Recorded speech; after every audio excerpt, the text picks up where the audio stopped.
Dr. Madhurya Santosh. I'm a practicing dermatologist and a cosmetologist practicing in Mysore at KVC Hospital. So I would really like to thank BabyChakra for this wonderful opportunity on giving me the time to speak about an important topic like the products that can be avoided on baby skin. So, why is this important and why I chose to speak on this is because there is a vast difference between a baby skin and an adult skin. So, what are the basic differences is what we need to know first. So, basically, a baby skin is more fragile and that there is more water loss. So, this requires special type of lotions or creams which cannot be used on a baby skin, like that is a adult lotion cannot be used on a baby skin. Along with that, the baby skin barrier, that is a normal skin barrier, is not completely well formed. So for a well formed for to produce a well formed barrier, it takes a long time, that is a few months. So it's a progression. So we need perfect kind of creams as well as diaper creams or wipes to take care of the baby's fragile skin. So nextly, like I said, the transepidermal water loss that we say. So since there is a lot of water loss and then the baby weight to skin ratio is quite high, so that is there is a lot of water loss, so we need to take care of the hydration of the baby skin. So firstly, coming to the basic products and what not to use on the baby skin. So firstly, coming to the soaps. So make sure when you're purchasing a soap for your baby, always consult a dermatologist. So when you purchase a soap, make sure they are not alkaline. They do not have an alkaline pH, as soaps which generally have an alkaline pH have these surfactants called sodium lauryl sulfate, which is a very common surfactant used in adult soaps. So this can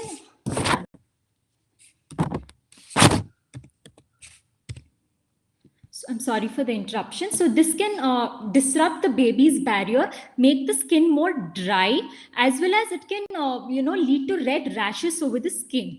So you have to avoid one sodium lauryl sulfate or alkaline based soaps on your baby's skin. So what you can use instead is look for soaps which have a neutral pH or a slightly acidic pH in the soap, or you could also use liquid soaps instead. Okay. So here what comes to use is using these specific Syndet bars which are made for babies. So second most commonly used product which mothers try to shop a lot is baby lotions. So baby lotions can be is a must for baby's skin. I would suggest that you use a baby lotion right after bathing, and bathing, remember, should take less than 5 minutes for a baby. Okay. So baby lotions, make sure your baby lotions have contents like white soft paraffin, glycerine, or colloidal oat extract. So these are very nourishing for the baby skin and produce intense hydration that is required for the baby. So what you need to avoid is make sure you are not obsessed with skin lightening agents in baby lotions, because they're not required. In the Indian setup especially, mothers come to me and ask for lotions which make the baby skin fairer or lighter. So that is not essential and can even irritate the baby's skin. Also, do not go after lotions which have antibacterial properties like triclosan, because this molecule has the is notorious basically for causing eczemas and irritant contact dermatitis in a baby's skin. So nextly, coming to the diaper creams. So the diaper creams forms a very important cream because that is one thing you'll be using more often than baby lotions. So diaper creams, make sure you're looking for diaper creams which have glycerine, which have petroleum jelly and zinc oxide in them. These provide anti-inflammatory properties, along with that produce intense hydration to the diaper area. So since the diaper area is one area where you keep cleaning the area, so you need to make sure that the hydration is sufficient to make sure the barrier is normal. So once the barrier gets disrupted, what happens is the baby is more prone for irritant dermatitis, or it is more prone for other bacterial infections as well. So nextly, coming to the wipes that we use. So the wipes, make sure that they are fragrance free. Even the lotions or the soaps, I would always advise go for fragrance free products. And then also they need to be alcohol free. Alcohol has a very drying effect on the skin and can take away all the essential oils that are present in the baby's skin, and that is not a very good thing. So what you need to do is make sure that all your products are alcohol free, especially the baby wipes, because it can cause intense redness in the buttock area of the baby. All right. So nextly, coming to the massage oil. So massaging has been a very traditional practice in in India especially, and it is a very good practice. In fact, studies have shown that massaging the baby has provided increased sensory stimulus to the baby, as well as it has helped the baby grow better, and also it has reduced the physiological response of the baby to any sort of stress. So what oil should you go for? Should you really go for over the counter oils, or can you use your the oils that are found in your home? So the best go to oil would be coconut oil. What you need to avoid is definitely mustard oil, which is very commonly present in the Indian household, but it should be avoided because this contains a component called allyl isothiocyanate, which is very notorious and is an antigen, in fact, which can cause allergic contact dermatitis in a baby's skin. So these are the things you need to look out for. Along with that, never use any over-the-counter medications on your baby's skin, because these over-the-counter medications, could contain antifungals or steroids, very importantly. And these steroids have, since the baby's skin is thinner, more fragile, it gets absorbed more. So the ill effects of steroids can be shown very early in a baby's skin. In fact, it can ruin the baby's skin. So if you're using, if your dermatologist prescribes you a steroid cream, only use it for a specified amount of time. And lastly, coming to the practice of applying bindi or kajal to the baby's skin.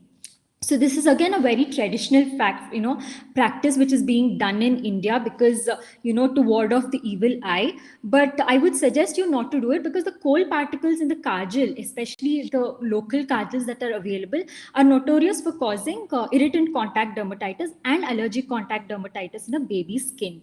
So that is about it. So I think the go to take home message should be, try to use fragrance free products.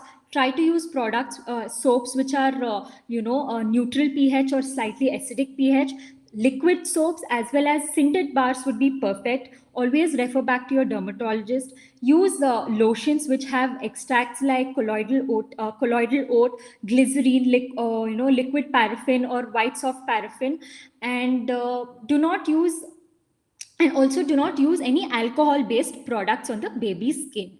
And most definitely do not use just any over the counter medications on your baby's skin for any sort of rash. Instead, go to your dermatologist, get it checked out and get it treated appropriately.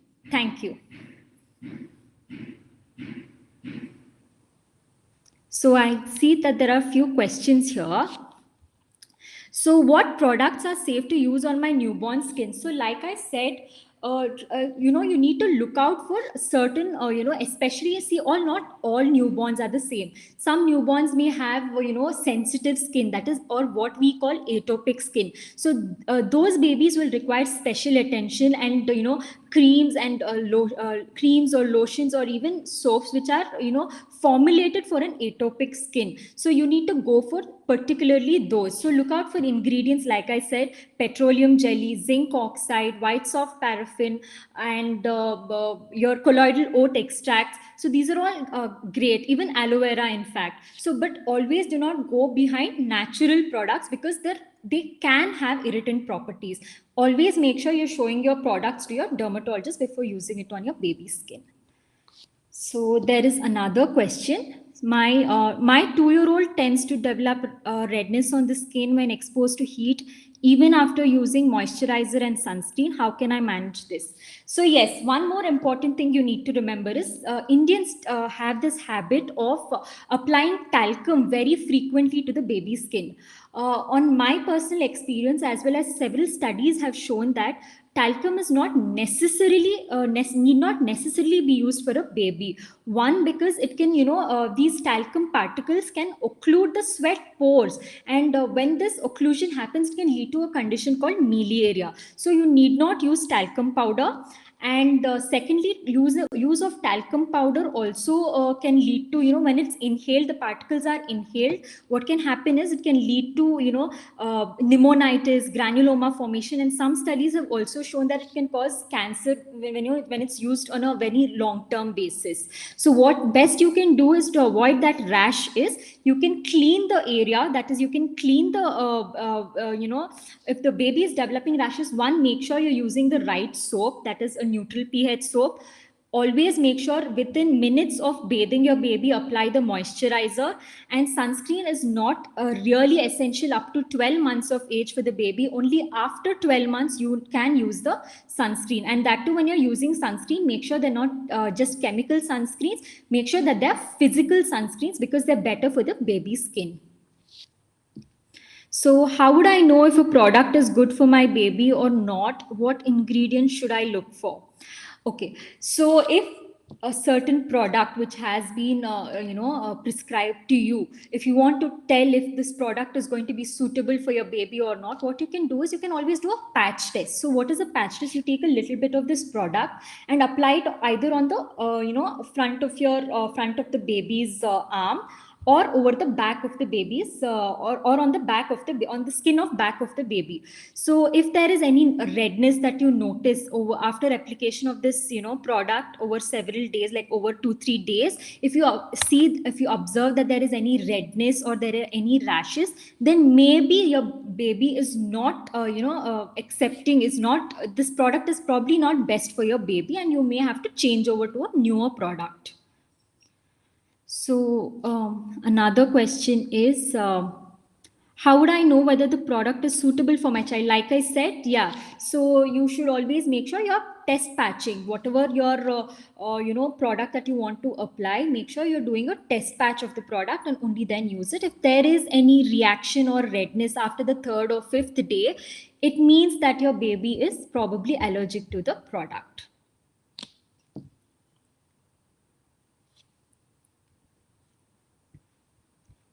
Any more questions?